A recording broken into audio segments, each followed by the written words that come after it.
উলামায়ে কেরাম ফুকাহায়ে কেরাম বলেন যে দেশ চালানোর যোগ্যতা আসলেই ইয়াজিদের ছিল। কি চালানো? কিন্তু তাকওয়া বা খোদাবিরুতা এই দিক দিয়ে হযরতে হুসাইন, আব্দুল্লাহ ইবনে ওমর, আব্দুল্লাহ ইবনে জুবায়ের, আব্দুল্লাহ ইবনে আব্বাস, আব্দুর রহমান ইবনে আবু বকর তখনও দুনিয়াতে জিন্দা। তাকওয়া খোদাবিরুতায় যে তারা শ্রেষ্ঠ এতে কোনো সন্দেহ নাই, কিন্তু দেশ পরিচালনার যোগ্যতা যে ইয়াজিদের ছিল এটা উলামায়ে কেরামও স্বীকার করে। তবে তাকওয়া খোদাবিরুতায় কারা এগিয়ে? হুসাইন, আব্দুল্লাহ ইবনে ওমর, আব্দুল্লাহ ইবনে জুবায়ের, আব্দুল্লাহ ইবনে আব্বাস তারা এগিয়ে। আমিরে মুআবিয়া বড় বড় সাহাবী তাবিঈদের সাথে পরামর্শ করছে, আমি ইয়াজিদকে খেলাফতের দায়িত্ব দিতে চাই, আপনারা কি বলেন? তো তারা বলল, হ্যাঁ, দেশ পরিচালনায় ইয়াজিদকে দিতে পারেন, ততদিন পর্যন্ত ইয়াজিদের থেকে কোনরূপ খারাপ কিছু প্রকাশ পায় নাই। তো আমিরে মুআবিয়া পরবর্তী খলিফার নাম ঘোষণা করে গেছে। আমিরে মুআবিয়ার সম্পর্কে ইয়াজিদ কি হয়? ছেলে। হ্যাঁ, ইয়াজিদ যে খেলাফতের যোগ্য না এই কথাটা হুসাইন রাদিয়াল্লাহু তাআলা আনহু সহ সাহাবায়ে কেরাম কেউ অস্বীকার করে নাই, যোগ্য না। তবে হুসাইন রাদিয়াল্লাহু তাআলা আনহু চেয়েছেন না, বাপের ছেলে খলিফা হবে, এই পন্থাটা বের রহিত হওয়া দরকার। এটা যদি প্রতিষ্ঠিত হয় তো দুনিয়াতে দেখা যাবে বাবার অযোগ্য ছেলেরাও খলিফা হওয়া শুরু হবে। এটা হুসাইন রাদিয়াল্লাহু তাআলা আনহু চাইলেন না, বাপের ছেলেই খলিফা হতে হবে, এই নিয়ম পদ্ধতিটা এটা দুনিয়া থেকে উঠে যাওয়া দরকার। এটা না উঠলে খালি বাপের ছেলেরা যদি খলিফা হতে থাকে অযোগ্যরাও খলিফা হয়ে যাবে। এটা হুসাইন রাদিয়াল্লাহু তাআলা আনহুর চিন্তা, সঠিক চিন্তা। ইয়াজিদকে খলিফা নাম ঘোষণা করার পর ৬০ হিজরির ৪ রজব আমির মুআবিয়া রাদিয়াল্লাহু তাআলা আনহু ইন্তেকাল করলেন, দুনিয়া থেকে বিদায় নিলেন। আমিরে মুআবিয়া ইন্তেকাল করছে যেদিন, সেদিন তখন তার ছেলে ইয়াজিদ, তখনও তিনি দামেস্কে ছিলেন না। তিনি তার বাবার মৃত্যুর সংবাদ পেয়ে আসতে আসতে দেখে জানাজা হয়ে অলরেডি আমিরে মুআবিয়াকে দাফন করাও হয়ে গিয়েছে। বাকি এতটুকু জানছে যে তাকেই খলিফা হিসেবে নাম ঘোষণা করে গেছে। ইয়াজিদ খলিফা হওয়ার পর চারদিকে চিঠি পাঠাইতে লাগলো, মোটামুটি সবাই আস্তে আস্তে তার খেলাফত মেনে নিতে লাগলো। প্রায় আপনার বড় বড় সাহাবীরাও তার খেলাফত মেনে নিতে লাগলো। তবে মক্কা এবং মদিনায় যারা আছে এদের মধ্যে বড় বড় কিছু সাহাবা তার খেলাফত মেনে নিচ্ছে না। হুসাইন রাদিয়াল্লাহু তাআলা আনহু ইয়াজিদ যে খলিফা হিসেবে অযোগ্য এটা উনি অস্বীকার করে না। তবে ইয়াজিদের খেলাফত প্রতিষ্ঠিত হয় নাই পরিপূর্ণভাবে, এটা হুসাইন রাদিয়াল্লাহু তাআলা আনহুর দাবি। এবং তার দাবি হলো না, বাপের ছেলেই খলিফা হওয়া, এই পন্থাটা, এই পদ্ধতি দুনিয়া থেকে রহিত করতে হবে। এই জন্য হুসাইন রাদিয়াল্লাহু তাআলা আনহু সোজা কথা, ইয়াজিদের খেলাফত আমি মানি না। আব্দুল্লাহ ইবনে আব্বাসও মানেন নাই, আব্দুল্লাহ ইবনে ওমর মানেন নাই, আব্দুর রহমান ইবনে আবু বকর তিনিও মানেন নাই, আব্দুল্লাহ ইবনে জুবায়ের তারা কেউ মানেন নাই। এতটুকু বুঝে আসছে? ইয়াজিদ চিন্তা করলো, আমারে সারা দুনিয়া যদি খলিফা মানে আর এই বড় বড় ৫ সাহাবী যদি না মানে তো আমার তেমন কোনো ভ্যালু থাকবে না। মনে রাখবেন, তখন কুফার গভর্নর যিনি, তার নাম নু'মান ইবনে বশীর রাদিয়াল্লাহু তাআলা, কুফার গভর্নর। বসরার গভর্নর যিনি ছিলেন তখন উবাইদুল্লাহ ইবনে জিয়াদ।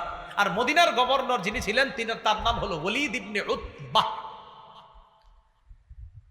ইয়াজিদ খলিফা হওয়ার পর ওলীদ ইবনে উতবার কাছে চিঠি পাঠাইলো, তুমি যেইভাবে হোক, যেই পদ্ধতি হোক, তাড়াতাড়ি হুসাইন, আব্দুল্লাহ ইবনে জুবায়ের, আব্দুল্লাহ ইবনে ওমর, আব্দুল্লাহ ইবনে আব্বাস এদের থেকে তাড়াতাড়ি বায়াত নাও। এদের থেকে যদি বায়াত না নাও তাহলে কিন্তু আমার অবস্থা তেমন ঠিক হচ্ছে না, তাড়াতাড়ি এদের থেকে আমার পক্ষে বায়াত নাও। এতটুকু বুঝে আসছে? কুফা থেকে তখন শত শত চিঠি আসতে লাগলো হুসাইন রাদিয়াল্লাহু তাআলা আনহুর কাছে। হুসাইনকে চিঠিতে লিখতেছে, নবীর নাতি, আপনি হযরত আলীর সন্তান, আপনার মতো যোগ্য ব্যক্তি থাকতে ইয়াজিদকে আমরা কেউ খলিফা হিসেবে মেনে নিতে পারছি না। কুফার জনগণ আমরা কেউ তাকে খলিফা হিসেবে মানব না। কুফায় ১,০০,০০০ লোক রেডি আছে ইয়াজিদের বিরুদ্ধে লড়াই করার জন্য, আপনি আমাদের কাছে চলে আসেন। কয় লাখ? ১,০০,০০০। হোসাইন এই চিঠি টিডি পায়া চিন্তা করলো, আসলেই কি ১,০০,০০০ লোক আছে? হযরত হুসাইন রাদিয়াল্লাহু তাআলা আনহু দেখলেন আসলেই তো বিশাল একটা জনগোষ্ঠী ইয়াজিদকে এখনো খলিফা মানে না। আসলে কি জানেন, ওই সাবাইরা আলী রাদিয়াল্লাহু তাআলা আনহুরে যেইভাবে হত্যা করছে, তাদের টার্গেট হুসাইনকেও নিয়ে হত্যা করা, এটা তাদের টার্গেট। হুসাইন রাদিয়াল্লাহু তাআলা আনহুর কাছে এদিক দিয়ে চিঠি, এদিক দিয়ে গভর্নর হাউসে, মদিনার গভর্নর হাউসে ডাক পড়ছে। কার? আব্দুল্লাহ ইবনে জুবায়ের, হুসাইন, তাদের ডাক পড়ছে। আব্দুল্লাহ ইবনে জুবায়ের এবং হুসাইন রাদিয়াল্লাহু তাআলা আনহু গভর্নর হাউসে গেছে, যাওয়ার পর সরাসরি বলে ফেলছে, অসম্ভব, ইয়াজিদের পক্ষে বায়াত হওয়া আমার পক্ষে সম্ভব না। গভর্নর হাউসের মধ্যে যখন হুসাইন রাদিয়াল্লাহু তাআলা আর আব্দুল্লাহ ইবনে জুবায়ের তারা কেউ ইয়াজিদকে খলিফা হিসাবে মনোনয়ন দিচ্ছে না, বের হয়ে আসছে। ইয়াজিদ এবার বলল, প্রয়োজনে হুসাইনকে গ্রেফতার করা হোক, নাউজুবিল্লাহ, এরপরেও আমার পক্ষে বায়াত নিতে হবে। হুসাইন রাদিয়াল্লাহু তাআলা আনহু মদিনার অবস্থা বেগতিক দেখে পরিবার নিয়ে মদিনা থেকে রওনা করলেন মক্কায়। কোথায়? মক্কায়। মক্কায় রওনা করার সময় আব্দুল্লাহ ইবনে আব্বাস, আব্দুল্লাহ ইবনে ওমর তারা বাধা দিলেন, আপনি কই যান? হয় মক্কায় যাই। পরে আব্দুল্লাহ ইবনে ওমর কয়, আপনি মক্কায় যাবেন না অন্য কোথাও? কয় না, মক্কায়, আপাতত মক্কায় যাই। কয় তারপর? কয় তারপর দেখি। আব্দুল্লাহ ইবনে ওমর, আল্লাহর রাস্তায় আপনি অন্য কোনো সিদ্ধান্ত নিয়েন না, মক্কায় যান, অন্য কিছু করেন না। আব্দুল্লাহ ইবনে ওমর বড় আলেম ছিলেন, উনি বুঝতে পারছেন যে হযরত হুসাইনকে নিঃসন্দেহে আবার তার বাবার মতো ষড়যন্ত্রের ছালে ফালানোর চেষ্টা করতেছে। তা আব্দুল্লাহ ইবনে ওমর বললেন, আপনি আল্লাহর রাস্তায় মক্কায় যান, অন্য কোথাও যান না। হযরত হুসাইন যে আপনার ওই সাবাই, ওই শিয়াদের ষড়যন্ত্রে আবার পড়তেছে, এটা আব্দুল্লাহ ইবনে ওমর, আব্দুল্লাহ ইবনে আব্বাস বুঝতে পারছেন। আপনারা জানেন আব্দুল্লাহ ইবনে ওমর, আব্দুল্লাহ ইবনে আব্বাস তারা সাহাবীদের মধ্যে বড় বড় সাহাবী ছিলেন। আব্দুল্লাহ ইবনে আব্বাস তো রইসুল মুফাসসিরিন, মুফাসসিরদের সম্রাট। আব্দুল্লাহ ইবনে ওমর হুসাইনকে জড়ায়া ধরে লম্বা সময় কাঁদছে, কেঁদে কেঁদে বললেন, কি বলছে দেখেন, ও শহীদ, আপনি মক্কায় যায়েন না। কি বলছে? হ্যাঁ, এটা বলছে। হযরত হুসাইনকে বলতেছে, ও শহীদ, আপনি মক্কায় যায়েন না। শহীদ বলে নাই, হুসাইন বলছে, ও শহীদ, মক্কায়। মানে হযরত আব্দুল্লাহ ইবনে ওমর বুঝতেই পারছে আপনি নির্ঘাত শাহাদাতের দিকে আগাচ্ছেন। হযরত হুসাইন রাদিয়াল্লাহু তাআলা আনহু বিদায় নিলেন আব্দুল্লাহ ইবনে ওমরের কাছ থেকে। আব্দুল্লাহ ইবনে আব্বাস বলছে, কোথায় যান? কয় আপাতত মক্কায়। কয় আপনার অন্য কোনো উদ্দেশ্য আছে? কয় সেখানে গিয়ে সিদ্ধান্ত নিব। আসলে হযরত হুসাইন মনে মনে মোটামুটি সিদ্ধান্ত যে কুফাবাসীর যেহেতু চিঠি আসতেছে, দেখি কুফায় যাওয়া যায় কিনা। রওনা করলেন মক্কায় পরিবার নিয়ে। মক্কায় যাওয়ার পর আব্দুল্লাহ ইবনে ওমর রাদিয়াল্লাহু তাআলা আনহু, বড় বড় সাহাবী যারা, তারা বাধা দেওয়ার পরও তিনি মক্কায় গেলেন। ইতিমধ্যে আব্দুল্লাহ ইবনে আব্বাস, আব্দুল্লাহ ইবনে ওমর, আব্দুল্লাহ ইবনে জুবায়ের তারা ইয়াজিদের খেলাফতকে মেনে নিয়েছে। কথা বুঝছেন নি? আব্দুল্লাহ ইবনে আব্বাসও মেনে নিয়েছে, আব্দুল্লাহ ইবনে ওমরও মেনে নিয়েছে। তারা মেনে নিয়েছে কেন?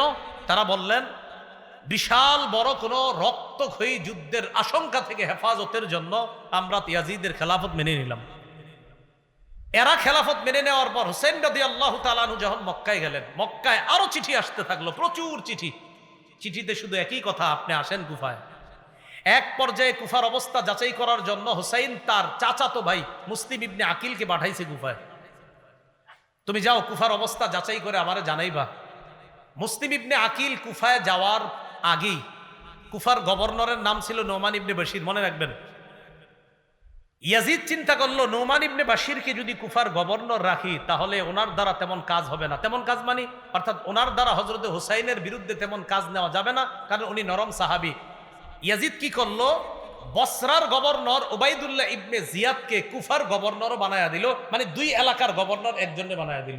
ওবাইদুল্লাহ ইবনে জিয়াদ একটু শক্ত টাইপের মানুষ ছিল, স্বৈরচারী আচরণ তার মাঝে আগে থেকে ছিল। ওবাইদুল্লাহ ইবনে জিয়াদ কুফায় এসে বলল, ওবাইদুল্লাহ ইবনে জিয়াদ। এদিক দিয়ে মুসলিম ইবনে আকিল কুফায় যাওয়ার পর দেখলো কুফার জনগণ আসলেই হযরত হুসাইনকে চায়। 12,000 মানুষ মুসলিম ইবনে আকিলের হাতে বায়াত হলো হযরত হুসাইনের পক্ষে। মুসলিম ইবনে আকিল যার বাসায় আশ্রয় নিয়েছে তার নাম হানি ইবনে উরওয়াহ। বলেন কি নাম? উরওয়াহ। এদিক দিয়ে ওবাইদুল্লাহ ইবনে জিয়াদের কাছে সংবাদ আসছে যে হুসাইনের পক্ষে এক ব্যক্তি বায়াত নিচ্ছে, সে নাকি হানি ইবনে উরওয়ার ঘরের মধ্যে আছে। এই হানি ইবনে উরওয়ার ঘরে গিয়ে হানি ইবনে উরওয়াকে অ্যারেস্ট করে বন্দী করে নিয়ে আসছে। হানি ইবনে উরওয়াকে বন্দী করার পর মুসলিম ইবনে আকিল 4000-এর একটা বাহিনী নিছে হানি ইবনে উরওয়াকে ছুটিয়ে আনার জন্য, মানে জেলখানা থেকে বন্দী করে আনবে।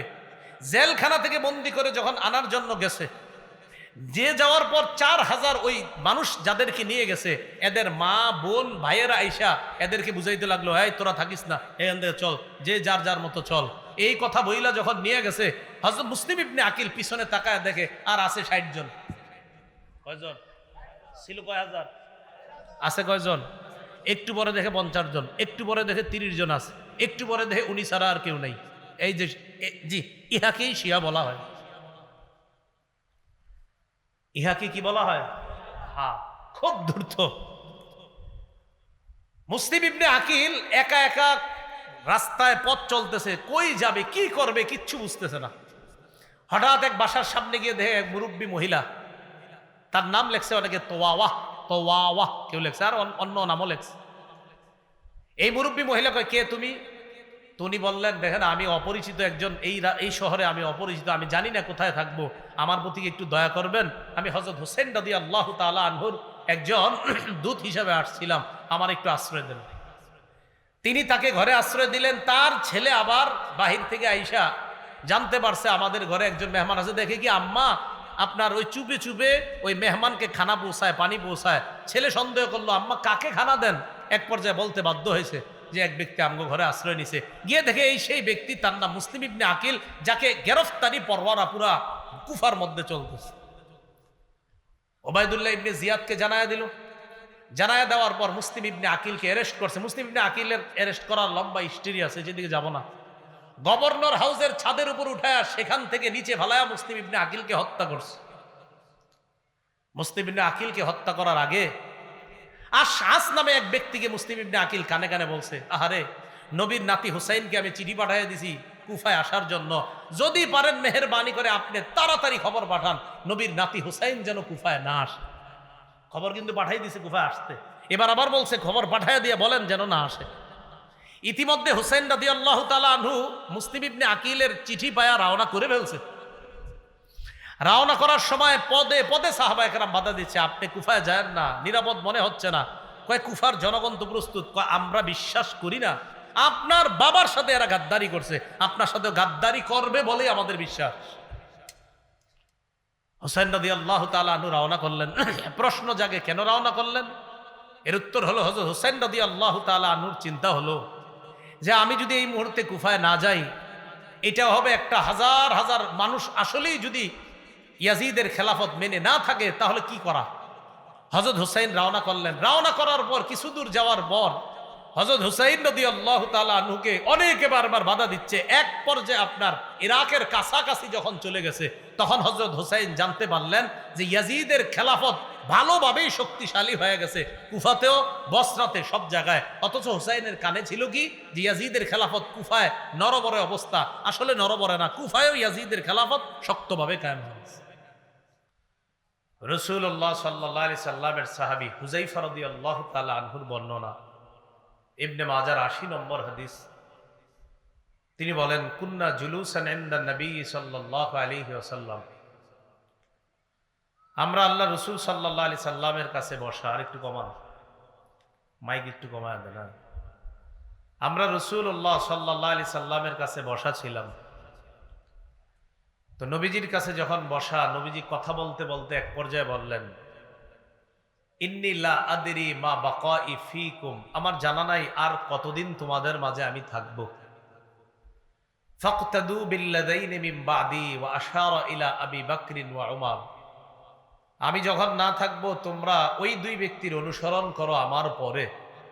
নবী ইঙ্গিত করলেন আবু বকর আর উমরের দিকে, যে আমি না থাকলে এই দুইজনের অনুসরণ তোমরা করো। এটা ইঙ্গিতে বুঝাই দিলেন। কেন? কারণ নবী দুনিয়াতে থাকা অবস্থায় আপনারা যারা হাদিস পড়েন বা কোরআন পড়েন, ইতিহাস পড়েন, প্রায় জায়গায় দেখবেন নবীজি বলেন আমি আবু বকর ওমর, আমি আবু বকর ওমর, ডান পাশে আবু বকর, বাম পাশে ওমর। উহুদ পাহাড়ের উপরে নবী, আবু বকর ওমর। রাসূলুল্লাহ মদিনায় শুয়ে আছেন, পাশে আবু বকর ওমর।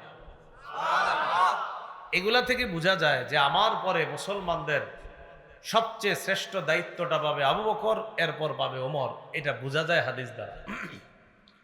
উহুদ পাহাড়ের উপর দাঁড়ায় আছে, উহুদ পাহাড় নড়াচড়া করতেছে। রাসূলুল্লাহ সাল্লাল্লাহু আলাইহি সাল্লাম বলেন, উহুদ থামো, তোমার উপরে একজন নবী আছে, একজন সিদ্দিক আছে, একজন শহীদ আছে। নবী মানে আমি, সিদ্দিক মানে আবু বকর, আর শহীদ মানে ওমর ফারুক রাদিয়াল্লাহু তাআলা। রাসূলুল্লাহ সাল্লাল্লাহু আলাইহি সাল্লাম পরবর্তী খলিফার নাম সরাসরি বলেন নাই, তবে ইশারা ইঙ্গিতে বোঝা যায় কে হবেন পরবর্তী খলিফা। তাহলে বলেন তো, মুসলমানদের খলিফা হওয়ার 4 পদ্ধতির প্রথমটা আমরা জানলাম ইশারা। দ্বিতীয় পদ্ধতি, জীবিত খলিফা পরবর্তী খলিফার নাম ঘোষণা করে যায়। আবু বকর সিদ্দিক রাদিয়াল্লাহু তাআলা বিভিন্ন সাহাবীদের থেকে পার্সোনালি পরামর্শ নিলেন, ডাকলেন, আচ্ছা ওমর কেমন?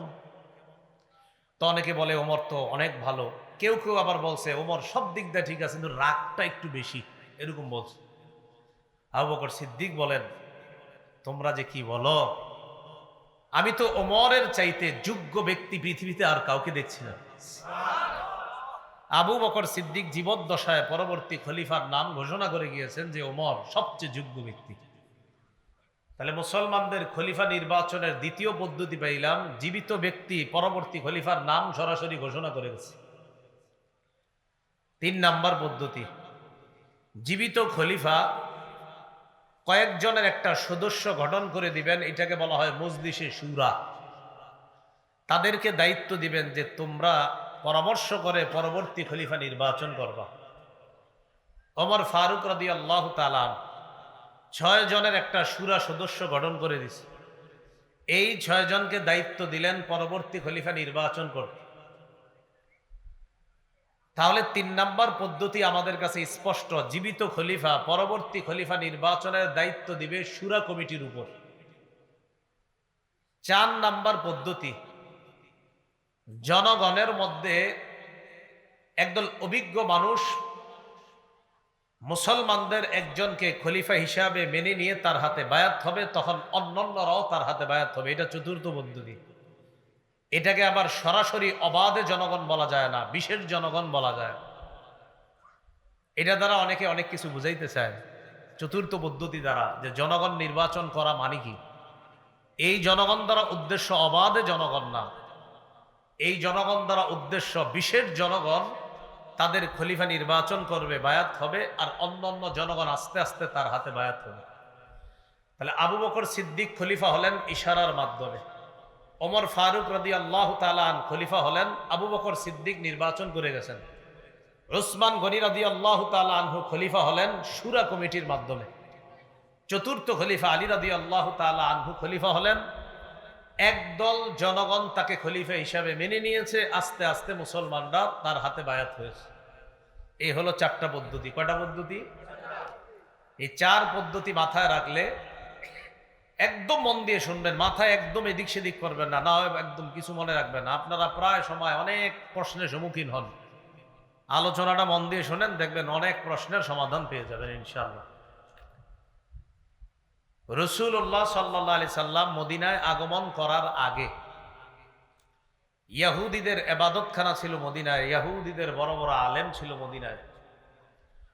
রাসূল সাল্লাল্লাহু আলাইহি সাল্লাম মদিনায় আসলেন, ইহুদিদের সাথে সন্ধি করলেন যে আমরা মিলেমিশে থাকবো, আমাদের উপর কেউ আক্রমণ করলে তোমরা সহযোগিতায় এগিয়ে আসবে, তোমাদের উপর কেউ আক্রমণ করলে আমরা তোমাদের সহযোগিতায় এগিয়ে যাব। ইহুদিরাও চুক্তিনামায় স্বাক্ষর করছে, ইহুদিদের সাথে রাসূল চুক্তি করছে।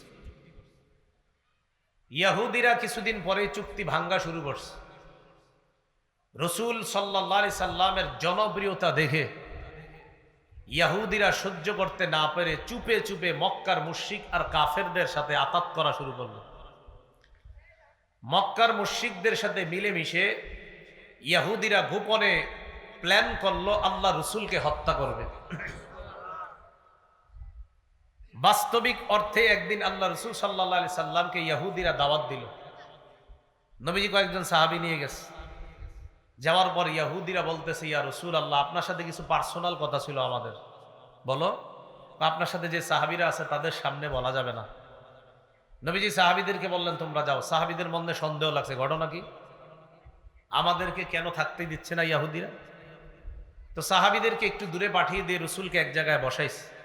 পিছনে একটা দেয়াল ছিল, সেখানে রাসূলের সাথে কথা বলতেছে ইহুদিরা। আরেকজনকে পাঠায়া দিছে দেয়ালের উপর, যা ওখান থেকে একটা পাথর মারো নবীর উপরে। রাসূলুল্লাহ সাল্লাল্লাহু আলাইহি সাল্লাম সেখানে বসা, একজন পাথর নিয়ে উপরে উঠতেছে। আসলে পার্সোনাল কথা, উদ্দেশ্য কিছুই না, নবীর সাথে কথা বলবে, উপর দিকে একজন পাথর মেরে রাসূলকে হত্যা করবে। জিবরিল আমিন আইসা জানায়া দিছে এখান থেকে তাড়াতাড়ি সরেন, আপনারে মারবে। সুবহানাল্লাহ। রাসূলুল্লাহ সাল্লাল্লাহু আলাইহি সাল্লাম চলে গেলেন। ইহুদিদেরকে মদিনা থেকে বের করে দেওয়া হলো, তারা গেল খায়বারে। এক পর্যায়ে খায়বার থেকেও তাদেরকে সমূলে উৎখাত করে দেওয়া হলো। মুসলমানদের উত্থান আর ইসলামের প্রচার প্রসার শুধু মদিনায় সীমাবদ্ধ না, আন্তর্জাতিক পরিমণ্ডলে ইসলামের প্রচার প্রসার, বিভিন্ন রাষ্ট্র প্রধান যারা, তাদের বিশেষ মজলিসের মধ্যেও ইসলাম নিয়ে, ইসলামের নবীকে নিয়ে আলোচনা শুরু হয়ে গেছে। এই বিষয়টা ইহুদিরা কোনোভাবেই মেনে নিতে পারল না। ইহুদিরা মুসলমানদের এই বিজয় রথ দেখে তারা দেখলো রসুলের জামানায় ইসলামের প্রচার প্রসার ব্যাপকভাবে হচ্ছে। রসুলের পরে আবু বকর ওমর রাদিয়াল্লাহু তাআলা আনহুমার যুগে ইসলাম মুসলমানদের শুধুমাত্র এলাকায় না, সারা পৃথিবীর ঘরে ঘরে, সমাজে সমাজে, রাষ্ট্রে রাষ্ট্রে, অলিতে গলিতে শুধু ইসলামের কথাবার্তা আর প্রচার জয়গান চলতেছে। এই যুগকে বলা হয় স্বর্ণযুগ। কি বলা হয়? স্বর্ণযুগ। ইহুদিরা চিন্তা করলো ইসলামের এইভাবে প্রচার প্রসার আর ইসলামের আকাশচুম্বী জনপ্রিয়তার কারণটা খুঁজে বের করা দরকার। ইহুদিরা চিন্তা করে দেখলো মুসলমানদের এইভাবে সারা পৃথিবীতে উত্থানের একমাত্র কারণ হলো তাদের মাঝে একতা। বলেন কি? তাহলে পয়েন্ট বের করে ফেললো যে একতাই মুসলমানদেরকে এগিয়ে নিচ্ছে। পয়েন্ট বের করার পর এই পয়েন্টকে কিভাবে নষ্ট করা যায় তখন তারা সন্ধি আটতে লাগলো। ইহুদিরা চিন্তা করে দেখলো অস্ত্র বলে মুসলমানদেরকে শেষ করার কোনোভাবেই সম্ভব না, কারণ মাত্র 313 জনের সাথে 1000 পারে না, 60 জনের সাথে 60,000 পারে না। অতএব অস্ত্র দিয়ে তাদেরকে শেষ করা যাবে না। কি? বুদ্ধিভিত্তিক যুদ্ধের মাধ্যমে তাদের একতা নষ্ট করতে হবে। দুইটা কথা মনে রাখবেন। বলেন মুসলমানদের সারা দুনিয়াতে উত্থানের কারণ কি পাওয়া গেল? আর এটা নষ্ট করতে হবে অস্ত্রের যুদ্ধ দিয়ে না বুদ্ধির যুদ্ধ দিয়ে? বুদ্ধি। এই ইহুদিরা এবার বুদ্ধিভিত্তিক যুদ্ধের চিন্তা করলো যে বুদ্ধি দিয়ে এদেরকে শেষ করতে হবে। আবু বকর ওমর ফারুক রাদিয়াল্লাহু তাআলা আনহুমার যুগে মুসলমানদের এই বুদ্ধিমত্তা একতাকে নষ্ট করার চিন্তা করতে পারে না ইহুদিরা, কারণ ওমর ফারুক রাদিয়াল্লাহু তাআলা আনহু সচেতন খলিফা ছিলেন, এই জন্য কোনো দুঃসাহস করে নাই। ওমর ফারুক রাদিয়াল্লাহু তাআলা আনহু চলে যাওয়ার পর মুসলমানদের খলিফা হলেন ওসমান গনি রাদিয়াল্লাহু তাআলা। ওসমান গনি রাদিয়াল্লাহু তাআলা আনহু দয়ালু ছিলেন, নম্র ভদ্র ছিলেন এবং খুব সহজ সরল একজন মানুষ ছিলেন। ওসমান গনি রাদিয়াল্লাহু তাআলা আনহুর এই দয়ালু হওয়াটাকে ইহুদিরা দুর্বলতা হিসাবে নিল।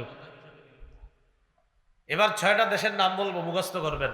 ইয়ামান, মদিনা, বসরা, কুফা, কুফা, শাম, মিশর। 1 নাম্বার ইয়ামান, 2 নাম্বার মদিনা, 3 নাম্বার বসরা, 4 নাম্বার কুফা, 5 নাম্বার শাম, 6 নাম্বার মিশর। মনে থাকবে নি? থাকবে? ইয়ামান, মদিনা, বসরা, কুফা, শাম, মিশর, এই 6টা দেশের নাম মনে রাখবেন। ইয়ামানের একটা এলাকা আছে নাম সনআ। এই সনআতে এক ইহুদির জন্ম হয়, তার নাম আব্দুল্লাহ ইবনে সাবা। বলেন কি নাম? এই নামটা সারা জীবন মনে রাখবেন। মনে রাখবেন মুসলমানদের একতা নষ্ট করাই যেই খলনায়ক, তার নাম আব্দুল্লাহ ইবনে সাবা। বলেন তো মুসলমানের উত্থানের কারণ কি? একতা। একতা নষ্ট করবে কি যুদ্ধ দিয়ে? বুদ্ধির। এই একতা নষ্টকারীর খলনায়কের নাম কি? সাবা। জন্ম কোথায়? ইয়ামানে।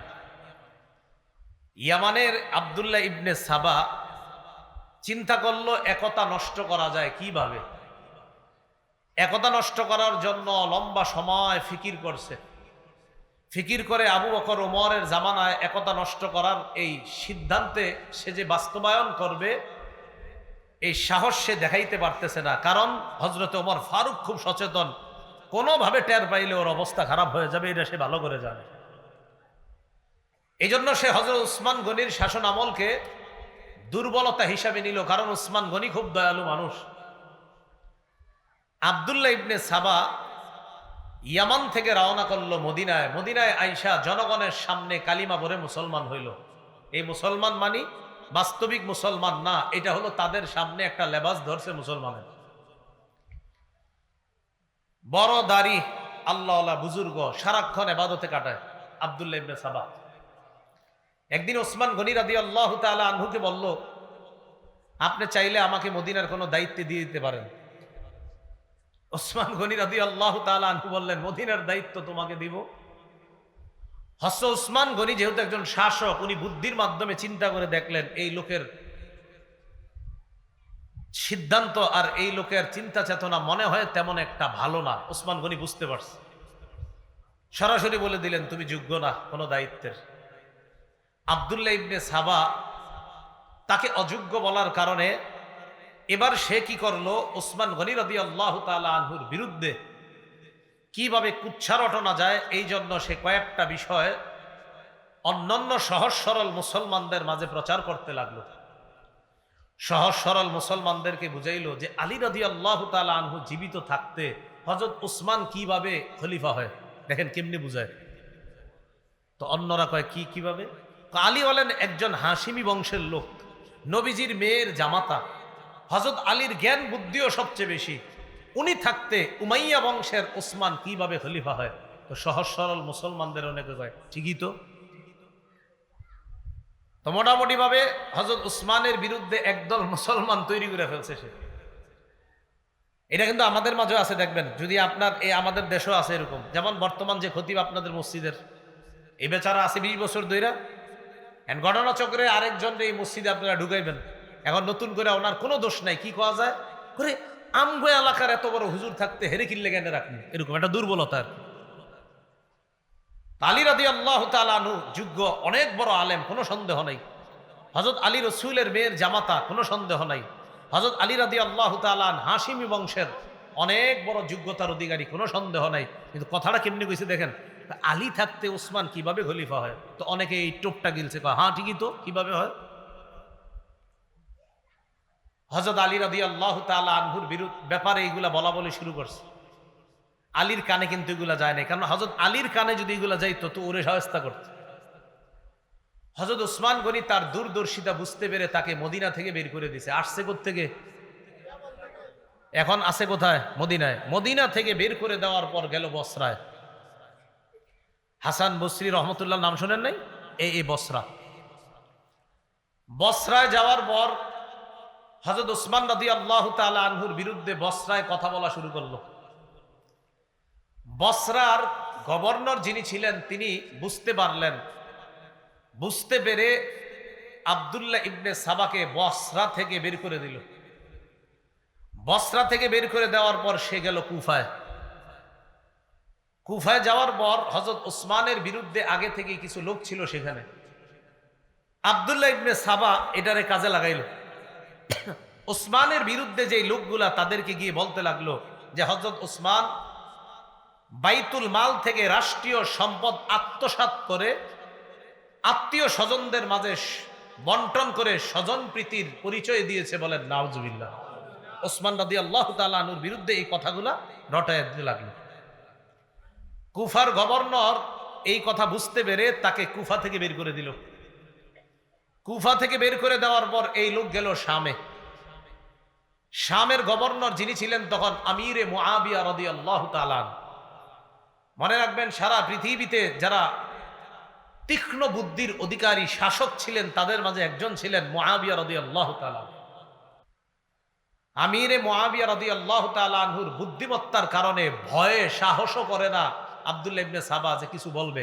সে কিন্তু বড় মুসলমান হিসেবে সবার কাছে পরিচিত, মানে অনেক বড় মুসলমান, দাড়ি লম্বা টুপি সব ঠিক আছে। সাহস করে একদিন রসুলের এক সাহাবী আবু দারদা, তিনি তখন শামে আছে। শামের গভর্নরকে মুআবিয়া। তো আবু দারদা রাদিয়াল্লাহু তাআলা নবীর এক সাহাবী, তিনিও শামে আছেন। তো একদিন সাহস করে আবু দারদা রাদিয়াল্লাহু তাআলা আনহুকে উসমান রাদিয়াল্লাহু তাআলা আনহুর বিরুদ্ধে কিছু কথা বলছে। আবু দারদা তার কথা শুনে কয়, তোমার কথা ইহুদিদের জ্ঞান পাওয়া যাইতেছে। তুমি কি ইসলাম প্রচার করো না ইহুদিবাদ প্রচার করো? সত্যি করে বলো। সে ভয় পেয়ে গেছে, আর কোনো কথা বলে না। লম্বা সময় শামে থাইকে আবার আরেকদিন রাসূলের আরেক সাহাবী উবাদা ইবনে সামেত রাদিয়াল্লাহু তাআলা আনহুকে হযরত উসমানের বিরুদ্ধে কথা বলার পর উবাদা ইবনে সামেত কিছু না বইলা হাত ধইরা সোজা আমিরে মুআবিয়ার কাছে নিয়ে গেছে। চলো, তোমারে ভালো মনে হইতেছে না, তুমি ইসলাম প্রচার করো না অন্য কিছু। আমিরে মুআবিয়া তার কথা শুইনা সাথে সাথে বুঝতে পারছে এর উদ্দেশ্য ভালো না। কিন্তু আবার তারে কিছু বলাও সম্ভব না, কারণ তার অলরেডি জনগণ তৈরি হয়ে গেছে অনেক। আবার সে একজন বড় মুসলমান হিসাবে সবার কাছে পরিচিত। এই জন্য মনে রাখবেন, আমাদের দেশে অনেক বেদাতি সহ্য করে ওলামায়ে কেরাম সরাসরি কিছু বলে না কেন? কারণ বললে আপনারাই বলবেন, দেখো এক হুজুর আরেক হুজুরে দেখতে পারে না। আমিরে মুআবিয়া রাদিয়াল্লাহু তাআলা তাকে বের করে দিলেন শাম থেকে, গেল মিশর, মনে আসেনি 6 দেশ। ইয়ামান থেকে আসলো মদিনায়, মদিনা থেকে বসরা, বসরা থেকে কুফা, কুফা থেকে শাম, শাম থেকে মিশর। মিশরে যাওয়ার পর মিশরে গিয়ে দেখলো ওসমান রাদিয়াল্লাহু তাআলা আনহুর বিরুদ্ধে মিশরের অনেকগুলা লোক আগে থেকে আছে। মুহররম মাস আসলে যেই সমস্ত উল্টাপাল্টা কাজগুলা হয়, মনে রাখবেন এই উল্টাপাল্টা কাজগুলার সূচনা বেশি হয়েছে মিশর থেকে। মিশরে যাওয়ার পর সে তার মতবাদ ভালোভাবেই প্রচার করতে লাগলো। তার মিশন বাস্তবায়ন করার জন্য সে মিশরকে বেছে নিল, মিশনের জন্য মিশর, মিশর বাস্তবায়নের জন্য মিশর। লম্বা একটা সময় অতিক্রম করলো সেখানে এবং বড় একটা দল তৈরি করে ফেলছে। ততক্ষণ পর্যন্ত মিশরের গভর্নর তার দুর্বিসন্ধি বুঝতে পারে নাই। এক পর্যায়ে যখন বুঝতে পারলো, ততক্ষণে সে তার বিশাল এক জামাত তৈরি করে ফেলছে। মিশরের গভর্নর তাকে মিশর থেকে বের করে দিল। কিন্তু এবার আর সে একা না, লম্বা সময় থাকার কারণে বিশাল বড় এক বাহিনী নিয়ে সে রওনা করলো। আগে থেকে তার কিছু বাহিনী ছিল বসরায় আর কুফায়, 3 জায়গায় মোটামুটি সফল, বসরা, কুফা আর মিশর। এই 3 জায়গা থেকে তার মোটামুটি একটা দল নিয়ে রওনা করলো আবার মদিনায়। মদিনার খলিফাকে ওসমান গনি রাদিয়াল্লাহু তাআলা।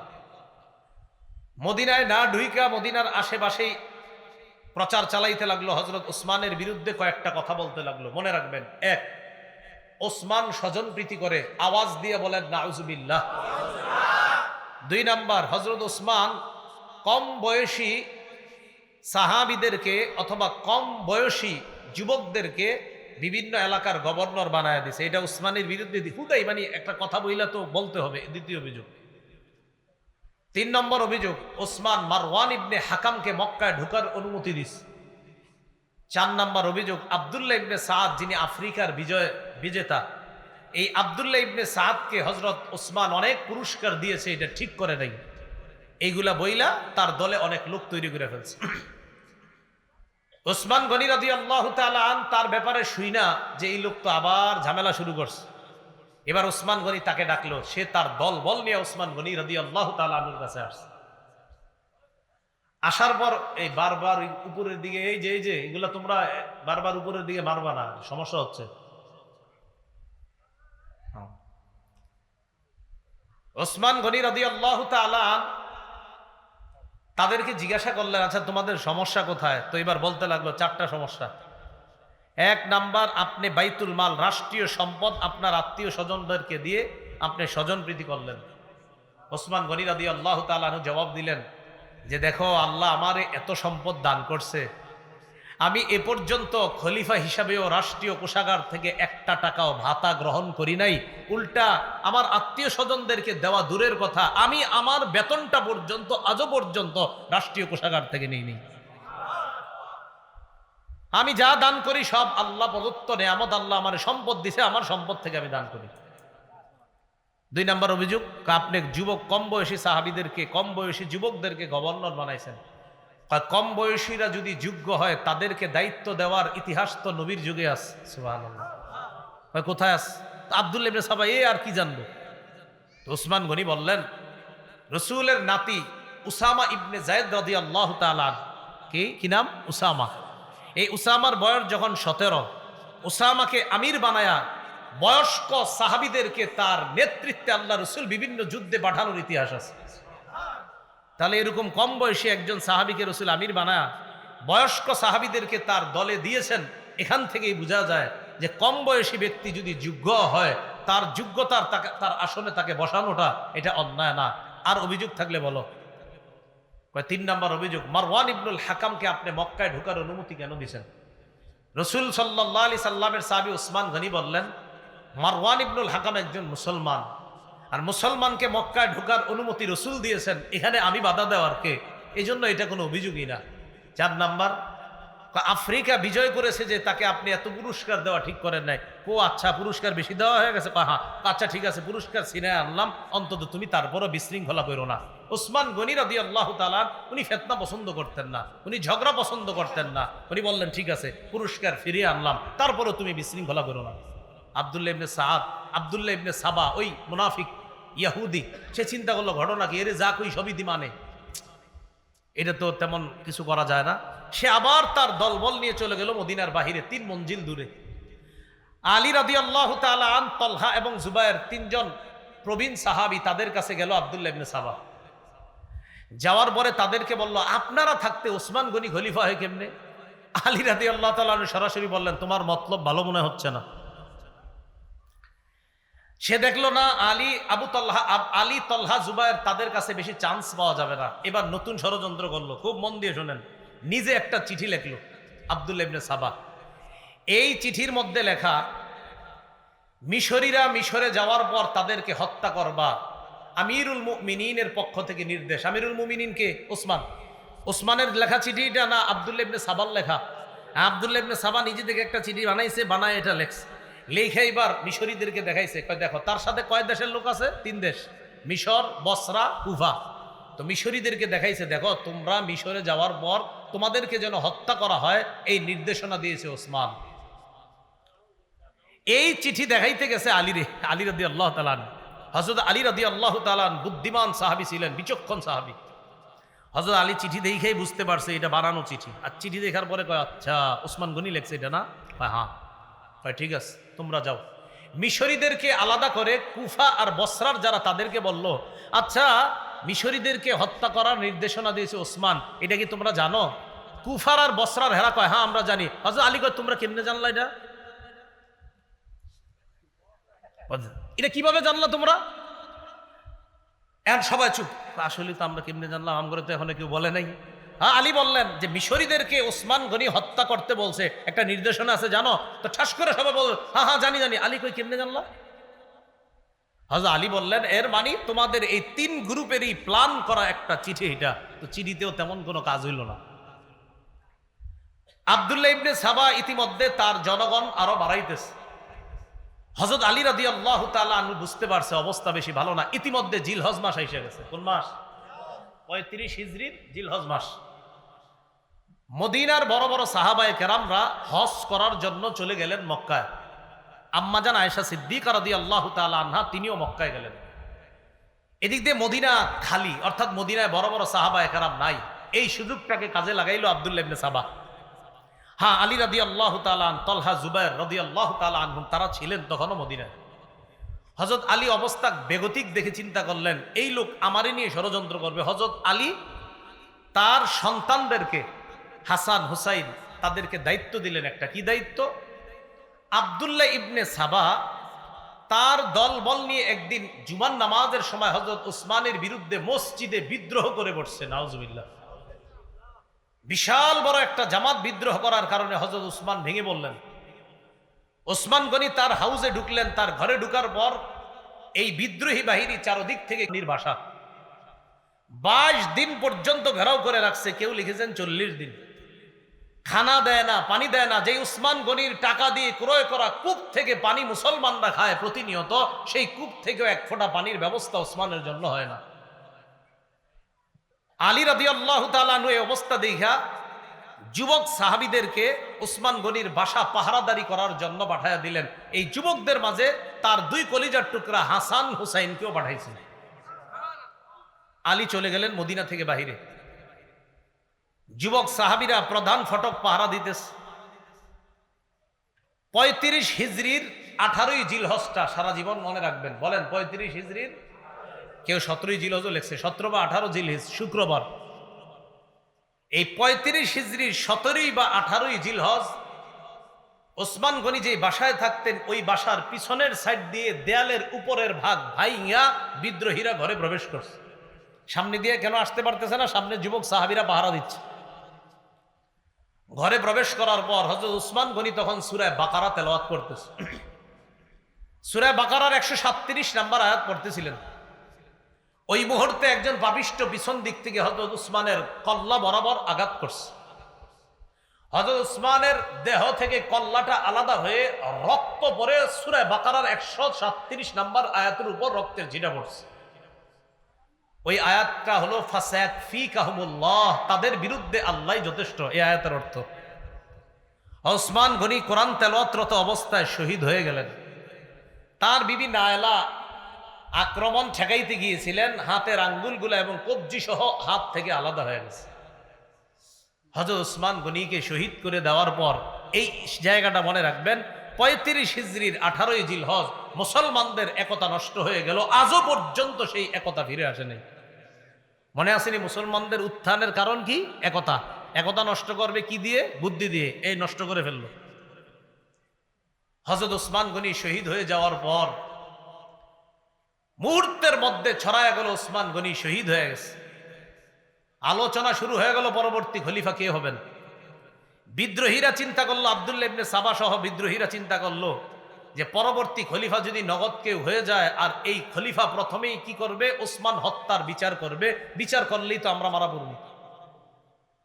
এখন আমরা বাধ্য করে হযরত আলীকে খলিফা বানায়া দিলে ভালো হয়। কেন? হযরত আলী হলেন ঠান্ডা মাথার মানুষ, তিনি প্রথমেই বিচার করবেন না, তিনি প্রথমেই খেলাফত সামাল দিবেন, এরপর পরিস্থিতি নিয়ন্ত্রণে এনে হয়তো তিনি বিচার করবেন। আর আলী যদি এই কাজ করতে যায়, অন্যান্য মুসলমান যারা জোশে আছে এখন হযরত উসমান হত্যার যারা সহ্য করতে পারে নাই, তারা নগদ বলবে না আগে উসমান হত্যার বিচার হবে, তারপর খেলাফত হবে। কিন্তু হযরত আলী তো ঠান্ডা মানুষ, তার চিন্তা হলো না আগে খেলাফতটা সামলাইতে হবে, এরপর আস্তে ধীরে বিচার হবে। তো মুনাফিক ইহুদিরা চিন্তা করলো এই দুই পরিস্থিতির মাঝখানে মুসলমানদেরকে যদি দাঁড় করায় দেই, এটা নতুন আরেকটা ঝগড়া লাগান যাবে। বিদ্রোহীরা আলীর কাছে গেছে, আপনি খলিফা হইতে হবে। হযরত আলী বললেন না। হযরত আলী সরাসরি বলছে, দাউনি ওয়ালতামিসু গায়রি, আমারে ছাড়ো, আমারে ছাড়া অন্য কাউরে খলিফা বানাও। তারা আলীকে খলিফা বানাবে স্থির করলো। সাহাবায়ে কেরামের কাছে সংবাদ চলে গেল হযরত ওসমান শহীদ। আম্মা জান আয়েশা সিদ্দিকা মক্কা থেকে হজ করে মদিনায় রওনা করছে। প্রতিমধ্যে সংবাদ পেলেন হযরত ওসমান শহীদ হয়ে গেছে। আম্মা জান আয়েশা সিদ্দিকা মদিনায় আসার পরিবর্তে আবার মক্কায় চলে গেলেন। কেন? মক্কায় গিয়ে আম্মা জান আয়েশা সিদ্দিকার একটাই কথা যে ওসমান হত্যার বিচার হবে আগে, এরপর খেলাফত থেকে অধিষ্ঠিত হবে এটা পরে। ওসমান হত্যার বিচার হওয়ার আগে আমরা কেউ বায়াত হব না। আম্মা জান আয়েশা সিদ্দিকা এই ঘোষণা দিয়ে দিলেন। এই যে বিদ্রোহীরা আলীকে খলিফা বানায় দিছে জোর করে। হযরত আলী দেখলেন আমি যদি খেলাফত না নেই, এই মুহূর্তে এই বিদ্রোহীদের কেউ খেলাফত নিয়ে নিতে পারে। দেখছেন কিভাবে ব্যস্ত লাগাইছে। হযরত আলীও চিন্তা করতেছে খেলাফত না নিয়ে উপায় নাই। আবার আরেক দল সাহাবা বলতেছে না আগে বিচার হবে তারপর বায়াত হব। এইখানে আর একটা ব্যস্ত লাগাই দিছে বিদ্রোহীরা। আম্মা জান আয়েশা সিদ্দিকা রাদিয়াল্লাহু তাআলা আনহার সাথে তলহা এবং জুবাইর রাদিয়াল্লাহু তাআলা মদিনা থেকে মক্কায় গিয়ে দেখা করছে। আম্মা জান ওসমান তো শহীদ হয়ে গেছে, কি করা? আম্মা জান আয়েশা সিদ্দিকা বললেন, শাহাদাতের প্ল্যান কোত্থেকে হয়েছে? কয় বসরা আর কুফা থেকে। কয় চলো বসরা আর কুফায় যাব, সেখান থেকে আমরা ওসমান হত্যার বদলার প্ল্যান করব। কি বলতেছে আম্মা জান আয়েশা সিদ্দিকা রাদিয়াল্লাহু তাআলা আনহা। তিনি চলে গেলেন, রওনা করলেন বসরা। এদিক দিয়ে আলী রাদিয়াল্লাহু তাআলা আনহু যখন জানলেন যে আমার শাশুড়ি আম্মা জান আয়েশা সিদ্দিকা রাদিয়াল্লাহু তাআলা না কি হয় শাশুড়ি, যে আম্মাজান তো রওনা করছে বসরায়, আর বসরায় এই জন্যই যাচ্ছে যে ওসমান হত্যার বদলা। হযরত আলী রাদিয়াল্লাহু তাআলা চিন্তা করলেন তাহলে আমিও বসরায় যাই, বসরায় গিয়ে আম্মাজানের সাথে কথা বলা দরকার। এদিক দিয়ে হযরত আলী রাদিয়াল্লাহু তাআলা আনহু রওনা করলেন, ওই দিক দিয়ে আম্মাজানও বসরায় রওনা করছে। বিদ্রোহীরা চিন্তা করলো সর্বনাশ, বসরায় গিয়ে যদি দুই দলের মাঝে মিটমাট হয়ে যায় বিপদে পড়বো আমরা। কথাগুলা কি বুঝতেছেন সবাই? একদম মাথায় এদিক সেদিক নিয়েন না, খুব গুরুত্বপূর্ণ তথ্য আসবে সামনে। হযরত আলী রাদিয়াল্লাহু তাআলা আনহু বসরায় গেলেন, আম্মা জান আয়েশা সিদ্দিকা রাদিয়াল্লাহু তাআলা আনহাও গেলেন। ওইদিক দিয়ে আমিরে মুআবিয়া শাম দেশ থেকে আম্মা জানের সাথে দেখা করতে আসছে। আমিরে মুআবিয়া রাদিয়াল্লাহু তাআলা আনহুরও এক দাবি, আগে ওসমান হত্যার বিচার হবে তারপর আমরা বায়াত হব। তাহলে দাবিতে আম্মা জান আয়েশা আমিরে মুআবিয়া তারা এক হয়ে গেলেন। আলী রাদিয়াল্লাহু তাআলা আনহু গেলেন, যাওয়ার পর আম্মা জান আয়েশা রাদিয়াল্লাহু তাআলা আনহা এবং আমিরে মুআবিয়ার সাথে কথা বললেন যে দেখো যদি কোনোভাবে যুদ্ধ লেগে যায় ক্ষতি হবে আমাদের, তাই কোনো যুদ্ধ চাই না, আমাদের মাঝে মীমাংসা হয়ে যাক। আম্মা জান আয়েশা সিদ্দিকা রাদিয়াল্লাহু তাআলা আনহা প্রস্তাব দিয়ে দিলেন, আমিরে মুআবিয়া তারা উভয় প্রস্তাব দিলেন। একটাই প্রস্তাব, আপনি মদিনায় ফিরে গিয়ে প্রথমে বিদ্রোহীদের বিচার করবেন, তারপর আমরাই আপনার হাতে হাত রেখে বা আমরাই আপনার কাছে বায়াত হব। তাহলে সহজ হয়ে গেল বিষয়টা। তাহলে কি জানাইলো এই জায়গায়? আলী রাদিয়াল্লাহু তাআলা মদিনায় আসবেন, আসার পর ওসমান রাদিয়াল্লাহু তাআলা আনহুর হত্যাকারীদের বিচার করবেন, তারপর মুসলমানরা ব্যাপকভাবে হযরতে আলীর কাছে বায়াত হবে, তাকে খলিফা হিসেবে মেনে নেবে। এতটুকু বুঝছেন নি সবাই? রাতের বেলা সবাই খুশিতে ঘুমাইতেছে। খুশিতে বলতে আলী রাদিয়াল্লাহু তাআলা আনহুর সাথে যে মুসলমানরা তারাও খুশি যে হারে কোনো রক্তপাত হবে না, এটা ভালো লাগতেছে। আম্মা জানের সাথে যারা তারাও খুশি, আমিরে মুয়াবিয়ার সাথে তারাও খুশি যে কোনো রক্তপাত ছাড়াই মীমাংসা হয়ে গেল। আব্দুল্লাহ ইবনে সাবা তার অনুসারীদেরকে নিয়ে টেনশনে পড়ে গেল, বেটা বিপদে তো আমরাই পড়ব, কি করা? রাতের বেলা একটা ঘটনা ঘটাইতে হবে। রাতে সবাই ঘুম। আব্দুল্লাহ ইবনে সাবা তার অনুসারীদেরকে নিয়ে আম্মাজান আয়েশা সিদ্দিকা যেই তাবুতে, আম্মাজান আয়েশা সিদ্দিকা যেখানে বিশ্রাম নিচ্ছে, আর আমিরে মুয়াবিয়া তাদের উপরে হামলা চালাইল। তাদের উপরে আম্মাজান আয়েশা আমিরে মুয়াবিয়া যেখানে, তাদের উপর হামলা চালাইলো। বলেন তো তাদের উপরে হামলা চালানোর পর অভিযোগের তীরটা কার উপর যাবে? হ্যাঁ, আলী রাদিয়াল্লাহু তাআলা আনহু। কোন অবস্থা না দেখে মুসলমানরা সবাই বুঝে ফেললো যে আলী রাদিয়াল্লাহু তাআলা আনহু মনে হয় আমাদের উপর আক্রমণ চালাইছে। আসলে ঘটনাটা হযরত আলী ঘটায় নাই, ঘটাইছে ওই আব্দুল্লাহ ইবনে সাবা। এজন্য সবসময় সতর্ক থাকবেন। আমি আপনার মাঝে শত্রুতা নাই, আমার আপনার মাঝে তৃতীয় পক্ষ শত্রুতা করে, এই শত্রু এখনো আছে, ইসলাম তারা মিটিয়ে দিতে চায়, এদেরকে চিহ্নিত করতে হবে সারা জীবন। সব সময় তৃতীয় পক্ষে আমাদের মাঝে ঝগড়া লাগায়। আব্দুল্লাহ ইবনে সাবা তার অনুসারী নিয়ে আক্রমণ চালাইলো। এদেরকে বলা হয় সাবাই। বলেন কি বলা হয়? সাবাই। আক্রমণ চালানোর পর বাস কে কার উপর আক্রমণ চালাইছে এটা না বুঝা কঠিন যুদ্ধ শুরু হয়ে গেল। মুসলমানরা মুসলমানের তরবারির নিচে শহীদ হওয়া শুরু হইল। মুসলমানরা মুসলমানের তরবারি। আলী রাদিয়াল্লাহু তাআলা আনহু তো জানেন যে এই যুদ্ধ তো, এই আক্রমণ তো আমাদের পক্ষ থেকে হয় নাই, কিন্তু এখন যতই বলবে বোঝানো যাবে না। আম্মাজান যেই ওটের উপরে ছিল, এই ওট বড় খারিজিরা বের হয়ে যাওয়ার পর তাদের ফতুয়া আমিরে মুয়াবিয়া কাফের, নাউজুবিল্লাহ। বড় দুঃখজনক বিষয়, বর্তমান যুগের অনেক মুসলমানও এটা মনে করে আমিরে মুয়াবিয়া কাফের। তিনবার নাউজুবিল্লাহ বলেন। আমিরে মুয়াবিয়াকে কি বলে? কাফের, নাউজুবিল্লাহ। রাসূলের একজন জান্নাতি সাহাবীকে বলে কাফের। রাসূল সাল্লাল্লাহু আলাইহি সাল্লাম বলছেন, আমার উম্মতের যেই দলটা প্রথম নৌপথে লড়াই করবে তারা জান্নাতি। আমিরে মুয়াবিয়া ওই সাহাবী যিনি নৌবহর তৈরি করেছিলেন এবং রোমকদের নৌবহরকে শোচনীয়ভাবে পরাজিত করেছিলেন যে সাহাবী, তিনি আমিরে মুয়াবিয়া রাদিয়াল্লাহু তাআলা। আমিরে মুয়াবিয়া রাদিয়াল্লাহু তাআলা আর আলী রাদিয়াল্লাহু তাআলা আনহুর মাঝে এই সাবাই আর খারিজিরা আপনার একটা দ্বন্দ্ব লাগাইয়া দিল। এবার হযরত আলী রাদিয়াল্লাহু তাআলা আনহু কোনোভাবে শাসন ভাগটা রক্ষা করার জন্য তিনি তখন মদিনা থেকে ইসলামী খেলাফতটাকে নিয়ে গেল কুফায়। কোথায়? কুফায়। এখন মুসলমানদের ইসলামী খেলাফত পরিচালনা হয় কুফা থেকে।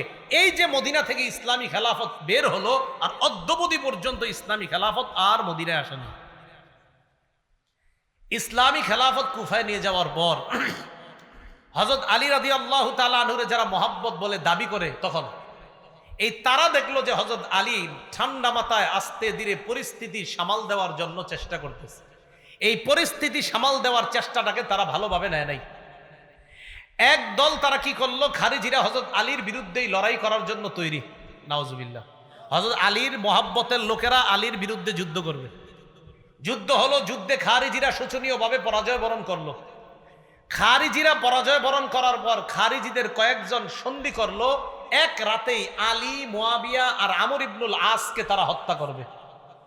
দেখছেন নি, এতদিন যাদেরকে বলতো কাফের, আমিরে মুয়াবিয়ার আলীকে এতদিন আলাদা চোখে দেখতো না, এখন তারা চিন্তা করলো না, আমগো শত্রু আলীও, মুয়াবিয়াও, আমর ইবনুল আস, তিনজন আমগো শত্রু। তারা চিন্তা করলো যে তিনজনকে রাতে হত্যা করতে হবে। 40 হিজরি, কত হিজরি? 40 হিজরির 15ই রমজান ফজরের নামাজ পড়ার জন্য আলী রাদিয়াল্লাহু তাআলা আনহু মসজিদে রওনা করছে।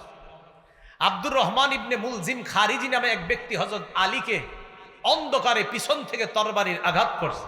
এই আঘাত এতটা কঠোর ছিল যে হযরত আলী এরপর মাত্র 2 দিনের মাথায় 17ই রমজান শাহাদাত বরণ করে। ইন্না লিল্লাহি ওয়া ইন্না ইলাইহি রাজিউন। তাহলে 40 হিজরির 15ই রমজান হযরত আলীকে আঘাত করা হয়, 17ই রমজান তিনি শহীদ হয়ে যান। আমিরে মুয়াবিয়াকে ওই রাতে আঘাত করা হয়েছে, কিন্তু তিনি প্রতিহত করতে পেরেছিলেন, তাকে তেমন ক্ষতি করতে পারে নাই।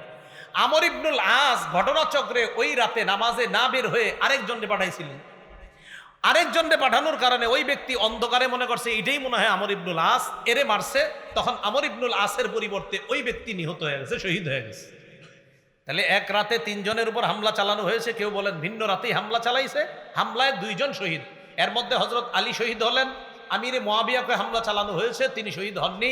আমর ইবনুল আস মনে করে আরেকজনকে হামলা চালানো হয়ে গেছে, তিনি শহীদ হয়ে গেছেন।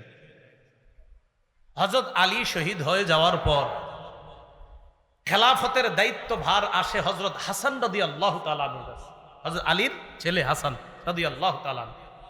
হযরতে হাসান খেলাফত নেওয়ার পর তিনি চিন্তা করলেন যে মুসলমানের এই খেলা এই কতদিন চলবে। আর হযরত হাসানের ব্যাপারে আল্লাহ রাসূল বুখারীর বর্ণনা আছে, বলেছিলেন আমার এই নাতি, এভাবে বলছে আমার এই নাতি, আমার এই সন্তান বলছে আমার এই নাতি এত মহব্বতের, এত আমার এই নাতির মাধ্যমে আমি আশাবাদী আল্লাহ দুইটা দলের মধ্যে চলমান বড় ফিতনাকে আল্লাহ রক্ষা রহিত করে দিবেন। রাসূল জীবদ্দশায় বলেছিলেন আমার এই নাতির মাধ্যমে। হযরত হাসান খেলাফত পাওয়ার পর 5-6 মাস কম বেশি হবে খেলাফতে অধিষ্ঠ থাকার পর হযরত হাসান নিজে গিয়ে আমিরে মুয়াবিয়াকে বললেন, চাচা আর কতদিন এগুলা চলবে, আমি আপনাকে যথেষ্ট যোগ্য মনে করতেছি, তাই খেলাফতের দায়ভার আপনাকে দিয়ে মুসলমানদের মাঝে এই বড় ফিতনা আমি রহিত করতে চাই। হযরত হাসান আমিরে মুয়াবিয়ার হাতে খেলাফতের দায়িত্ব দেওয়ার পর কিছুদিনের মধ্যে সারা পৃথিবীর মুসলমানদের মাঝে আবার শান্তির সুবাতাস বওয়া শুরু হলো। আমিরে মুয়াবিয়ার জামানায় ইসলাম আবার চতুর্দিকে ছড়ায় পড়া শুরু করলো। সুবহানাল্লাহ। আফগানিস্তানের কান্দাহার, কাবুল, বেলুচিস্তান, পাকিস্তানের লাহোর পর্যন্ত ইসলামের বিজয় পতাকা উড়ে শুরু করলো পাকিস্তান। আমিরে মুয়াবিয়ার জামানায় আফ্রিকার পুরো অঞ্চলগুলো, কঠিন কঠিন যে অঞ্চলগুলো যেখানে ইসলাম প্রচার করাটা কষ্ট ছিল, এই অঞ্চলগুলো আল্লাহ বিজয় দান করলেন। তো বেলুচিস্তান, পাকিস্তানের লাহোর, আফগানিস্তানের কাবুল, কান্দাহার এগুলা সহ আপনার সুদূর মিশর থেকে মরক্কো পর্যন্ত আপনার ইসলামের জয় জয়কর অবস্থা যখন এইভাবে চলতেছিল, খুব সুন্দর চলতেছে, হযরত হাসান রাদিয়াল্লাহু তাআলা 49 অথবা 50 হিজরিতে হযরত হাসান ইন্তেকালের পর কুফার কিছু জনগণের মাঝে আবার শয়তান সাবাই গোত্ররা খোঁচা শুরু করছে। আপনার 41 হিজরি থেকে মোটামুটি আবার সুবাতাস ইসলামের। হযরত হাসান যখন আমিরে মুয়াবিয়ার হাতে খেলাফত দিয়ে দিল, আবার সুন্দর চলতেছে। তো হযরত হাসান ইন্তেকাল করছে 49 বা 50 হিজরিতে। কুফার কিছু লোক ওই সাবাই বা ওই শিয়া বা খারিজিদের চক্রান্তে আবার খোঁচানো শুরু করছে। কি কয়, যেহেতু হাসান মারা গেছে এক কাজ করা দরকার। কি কয়, হুসাইনরে আমরা চিঠি পাঠাই যে আপনি খেলাফতের যোগ্য, আপনি আসেন। হযরত হুসাইনকে চিঠি লেখা শুরু করছে, হুসাইন আপনার মতো এরকম মানুষ থাকতে মুয়াবিয়া কি কেন খলিফা হবে? ওই আবার আগের ষড়যন্ত্র, ওই সেই আলীকে যে কথাটা বলছিল আপনি থাকতে উসমান কেন খলিফা হবে, মনে আসেনি এই কথা? আবার হযরত হুসাইন ভালোভাবে বুঝতে পারছে, কয় এই জাতীয় উল্টাপাল্টা কথা আর লেখবা না, আমিরে মুয়াবিয়া তিনি যোগ্য। হযরত হুসাইন এই কথার তেমন কোনো গুরুত্ব দেয় নাই, তাহলে তেমন কোনো কাজ করতে পারে নাই। 49 বা 50 হিজরিতে আমিরে মুয়াবিয়ার শাসন ক্ষমতা চলতেছে 60 হিজরি পর্যন্ত চললো। কয় হিজরি? 60 হিজরি। 60 হিজরি পর্যন্ত শাসন ক্ষমতা চলার পর আমিরে মুয়াবিয়া যখন মুমূর্ষু অবস্থা, চিন্তা করলেন কি করা যায়। ওই যে মুসলমানদের খলিফা নির্বাচনের পদ্ধতি 4টার একটা হলো পরবর্তী খলিফার নাম ঘোষণা করা। আমিরে মুয়াবিয়া ইজতিহাদ করে দেখলেন যে আমার পরে খলিফা কাকে বানানো যায়। তো তিনি দেখলেন যে আমার পরে খলিফা হিসেবে যোগ্য আমার ছেলে ইয়াজিদ। আমিরে মুয়াবিয়া দেখলেন। উলামায়ে কেরাম, ফুকাহায়ে কেরাম বলেন যে দেশ চালানোর যোগ্যতা আসলেই ইয়াজিদের ছিল। কি চালানো? কিন্তু তাকওয়া বা খোদাবিরুতা এই দিক দিয়ে হযরতে হুসাইন, আব্দুল্লাহ ইবনে ওমর, আব্দুল্লাহ ইবনে জুবায়ের, আব্দুল্লাহ ইবনে আব্বাস, আব্দুর রহমান ইবনে আবু বকর তখনও দুনিয়াতে জিন্দা। তাকওয়া খোদাবিরুতায় যে তারা শ্রেষ্ঠ এতে কোনো সন্দেহ নাই, কিন্তু দেশ পরিচালনার যোগ্যতা যে ইয়াজিদের ছিল এটা উলামায়ে কেরামও স্বীকার করে। তবে তাকওয়া খোদাবিরুতায় কারা এগিয়ে? হুসাইন, আব্দুল্লাহ ইবনে ওমর, আব্দুল্লাহ ইবনে জুবায়ের, আব্দুল্লাহ ইবনে আব্বাস তারা এগিয়ে। আমিরে মুয়াবিয়া বড় বড় সাহাবী তাবিঈদের সাথে পরামর্শ করছে, আমি ইয়াজিদকে খেলাফতের দায়িত্ব দিতে চাই, আপনারা কি বলেন? তো তারা বলল, হ্যাঁ দেশ পরিচালনায় ইয়াজিদকে দিতে পারেন। ততদিন পর্যন্ত ইয়াজিদের থেকে কোনরূপ খারাপ কিছু প্রকাশ পায় নাই। তো আমিরে মুয়াবিয়া পরবর্তী খলিফার নাম ঘোষণা করে গেছে। আমিরে মুয়াবিয়ার সম্পর্কে ইয়াজিদ কি হয়? ছেলে। হ্যাঁ, ইয়াজিদ যে খেলাফতের যোগ্য না এই কথাটা হুসাইন রাদিয়াল্লাহু তাআলা আনহু সহ সাহাবায়ে কেরাম কেউ অস্বীকার করে নাই, যোগ্য না। তবে হুসাইন রাদিয়াল্লাহু তাআলা আনহু চেয়েছেন না, বাপের ছেলে খলিফা হবে এই পন্থাটা রহিত হওয়া দরকার। এটা যদি প্রতিষ্ঠিত হয় তো দুনিয়াতে দেখা যাবে বাবার অযোগ্য ছেলেরাও খলিফা হওয়া শুরু হবে। এটা হুসাইন রাদিয়াল্লাহু তাআলা আনহু ছিলেন না, বাপের ছেলেই খলিফা হতে হবে, এই নিয়ম পদ্ধতিটা এটা দুনিয়া থেকে উঠে যাওয়া দরকার। এটা না উঠলে খালি বাপের ছেলেরা যদি খলিফা হতে থাকে অযোগ্যরাও খলিফা হয়ে যাবে। এটা হুসাইন রাদিয়াল্লাহু তাআলা আনহুর চিন্তা, সঠিক চিন্তা। ইয়াজিদকে খলিফা নাম ঘোষণা করার পর 60 হিজরির 4 রজব আমির মুআবিয়া রাদিয়াল্লাহু তাআলা আনহু ইন্তেকাল করলেন, দুনিয়া থেকে বিদায় নিলেন। আমিরে মুআবিয়া ইন্তেকাল করছে যেদিন, সেদিন তখন তার ছেলে ইয়াজিদ, তখনও তিনি দামেস্কে ছিলেন না। তিনি তার বাবার মৃত্যুর সংবাদ পেয়ে আসতে আসতে দেখে জানাজা হয়ে অলরেডি আমিরে মুআবিয়াকে দাফন করাও হয়ে গিয়েছে। বাকি এতটুকু জানছে যে তাকেই খলিফা হিসেবে নাম ঘোষণা করে গেছে। ইয়াজিদ খলিফা হওয়ার পর চারদিকে চিঠি পাঠাইতে লাগলো, মোটামুটি সবাই আস্তে আস্তে তার খেলাফত মেনে নিতে লাগলো। প্রায় আপনার বড় বড় সাহাবীরাও তার খেলাফত মেনে নিতে লাগলো। তবে মক্কা এবং মদিনায় যারা আছে এদের মধ্যে বড় বড় কিছু সাহাবা তার খেলাফত মেনে নিচ্ছে না। হুসাইন রাদিয়াল্লাহু তাআলা আনহু ইয়াজিদ যে খলিফা হিসেবে অযোগ্য এটা উনি অস্বীকার করে না। তবে ইয়াজিদের খেলাফত প্রতিষ্ঠিত হয় নাই পরিপূর্ণভাবে, এটা হুসাইন রাদিয়াল্লাহু তাআলা আনহুর দাবি। এবং তার দাবি হলো না, বাপের ছেলেই খলিফা হওয়া, এই পন্থাটা, এই পদ্ধতি দুনিয়া থেকে রহিত করতে হবে। এই জন্য হুসাইন রাদিয়াল্লাহু তাআলা আনহু সোজা কথা, ইয়াজিদের খেলাফত আমি মানি না। আব্দুল্লাহ ইবনে আব্বাসও মানেন নাই, আব্দুল্লাহ ইবনে ওমর মানেন নাই, আব্দুর রহমান ইবনে আবু বকর তিনিও মানেন নাই, আব্দুল্লাহ ইবনে জুবায়ের তারা কেউ মানেন নাই। এতটুকু বুঝে আসছে? ইয়াজিদ চিন্তা করলো আমারে সারা দুনিয়া যদি খলিফা মানে আর এই বড় বড় 5 সাহাবী যদি না মানে তো আমার তেমন কোনো ভ্যালু থাকবে না। মনে রাখবেন তখন কুফার গভর্নর যিনি, তার নাম নু'মান ইবনে বশীর রাদিয়াল্লাহু তাআলা, কুফার গভর্নর। বসরার গভর্নর যিনি ছিলেন তখন উবাইদুল্লাহ ইবনে জিয়াদ। আর মদিনার গভর্নর যিনি ছিলেন তার নাম হলো ওয়ালিদ ইবনে উতবাহ।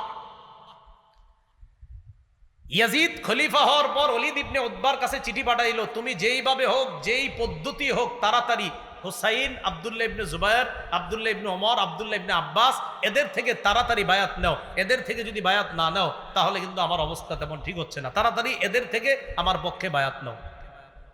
এতটুকু বুঝে আসছে? কুফা থেকে তখন শত শত চিঠি আসতে লাগলো হুসাইন রাদিয়াল্লাহু তাআলা আনহুর কাছে।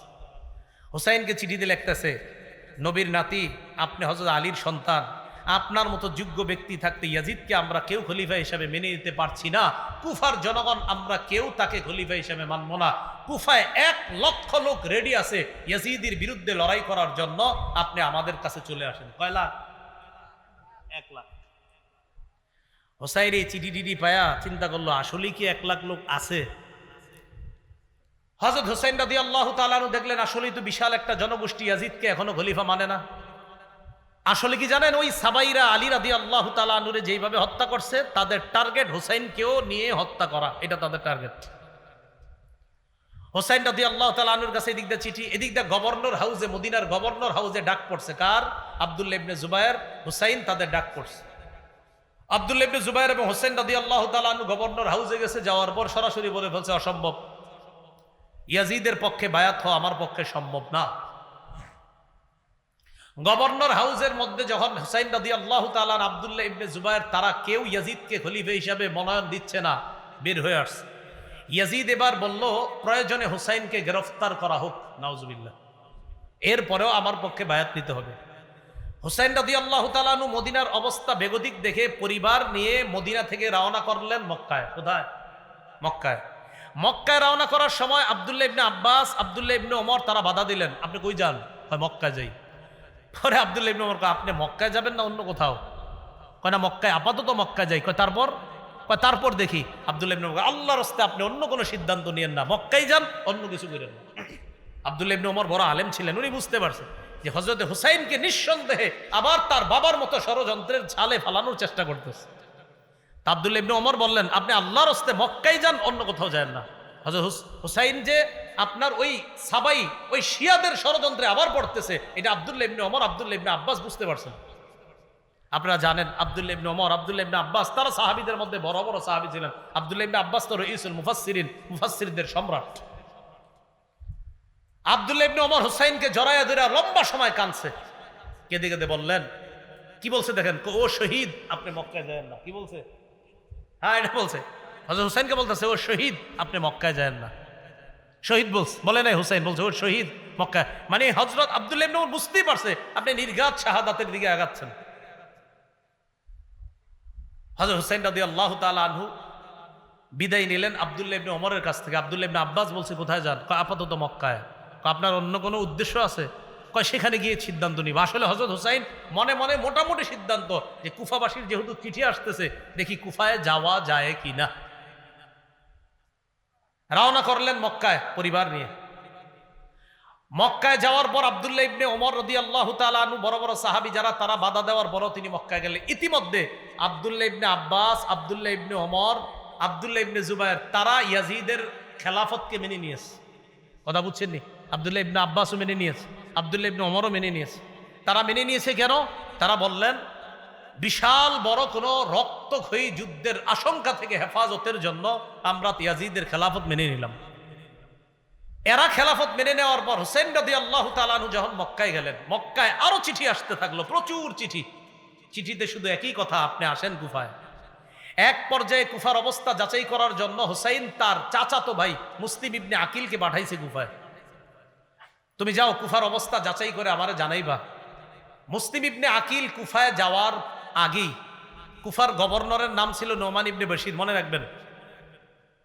ইয়াজিদ চিন্তা করলো নোমান ইবনে বাশিরকে যদি কুফার গভর্নর রাখি তাহলে ওনার দ্বারা তেমন কাজ হবে না। তেমন কাজ মানে অর্থাৎ ওনার দ্বারা হযরত হুসাইনের বিরুদ্ধে তেমন কাজ নেওয়া যাবে না, কারণ উনি নরম সাহাবী। ইয়াজিদ কি করলো, বসরার গভর্নর উবাইদুল্লাহ ইবনে জিয়াদকে কুফার গভর্নরও বানায়া দিল। মানে দুই এলাকার গভর্নর একজনে বানায়া দিল।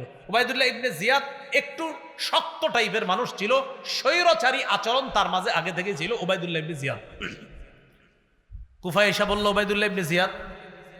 এদিক দিয়ে মুসলিম ইবনে আকিল কুফায় যাওয়ার পর দেখলো কুফার জনগণ আসলেই হযরত হুসাইনকে চায়। 12,000 মানুষ মুসলিম ইবনে আকিলের হাতে বায়াত হলো হযরত হুসাইনের পক্ষে। মুসলিম ইবনে আকিল যার বাসায় আশ্রয় নিয়েছে তার নাম হানি ইবনে উরওয়াহ। বলেন কি নাম? উরওয়াহ। এদিক দিয়ে উবাইদুল্লাহ ইবনে জিয়াদের কাছে সংবাদ আসছে যে হুসাইনের পক্ষে এক ব্যক্তি বায়াত নিচ্ছে, সে নাকি হানি ইবনে উরওয়ার ঘরের মধ্যে আছে। এই হানি ইবনে উরওয়ার ঘরে গিয়ে হানি ইবনে উরওয়াকে অ্যারেস্ট করে বন্দী করে নিয়ে আসছে। হানি ইবনে উরওয়াকে বন্দী করার পর মুসলিম ইবনে আকিল 4000-এর একটা বাহিনী নিছে হানি ইবনে উরওয়াকে ছুটিয়ে আনার জন্য, মানে জেলখানা থেকে বন্দী করে আনবে। জেলখানা থেকে বন্দী করে যখন আনার জন্য গেছে, যে যাওয়ার পর 4000 ওই মানুষ যাদেরকে নিয়ে গেছে, এদের মা বোন ভাইয়েরা আইসা এদেরকে বুঝাইতে লাগলো, এই তোরা থাকিস না, এখান থেকে চল, যে যার যার মতো চল। এই কথা বইলা যখন নিয়ে গেছে, হযরত মুসলিম ইবনে আকিল পিছনে তাকায় দেখে আর আছে 60 জন। কয়জন ছিল? কয় হাজার আছে? কয়জন? একটু পরে দেখে 50 জন, একটু পরে দেখে 30 জন আছে, একটু পরে দেখে উনি ছাড়া আর কেউ নেই। এই যে জি, ইহাকেই শিয়া বলা হয়। ইহাকে কি বলা হয়?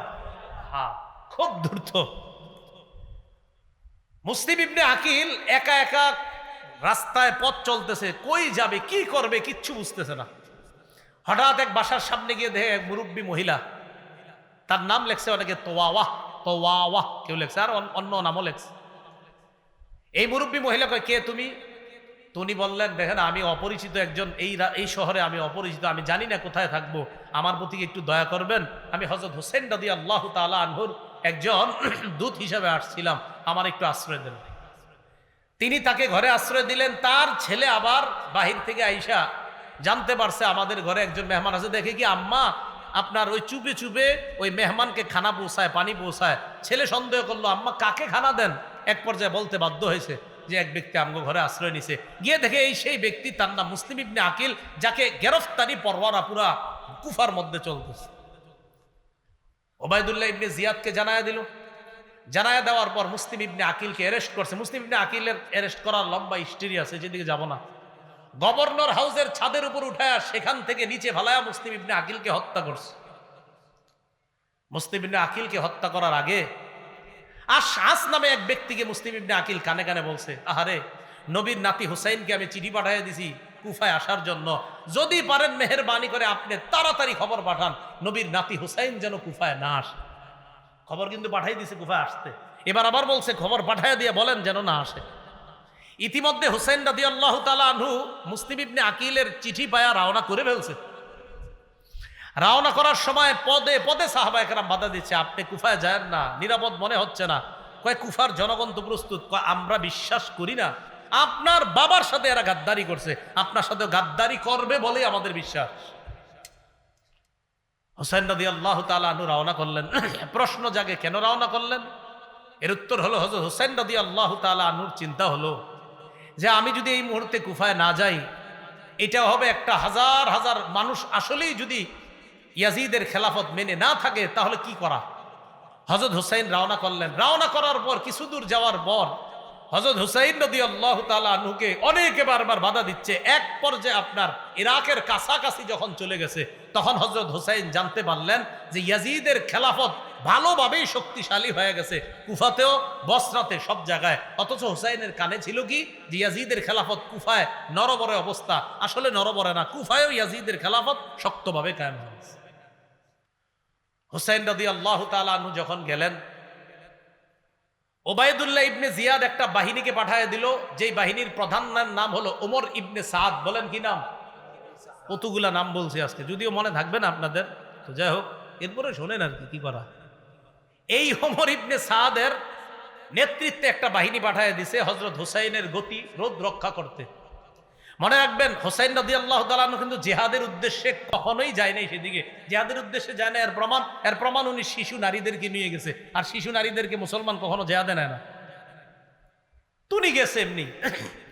যাওয়ার পর ওমর ইবনে সাদের সাথে হযরত হুসাইনের সাক্ষাৎ করার পর হযরত হুসাইন বুঝতে পারছে যে ইয়াজিদের খেলাফত প্রতিষ্ঠিত হয়ে গেছে। হুসাইন সরাসরি বললেন, ঠিক আছে আমাকে ইয়াজিদের কাছে যাইতে দাও।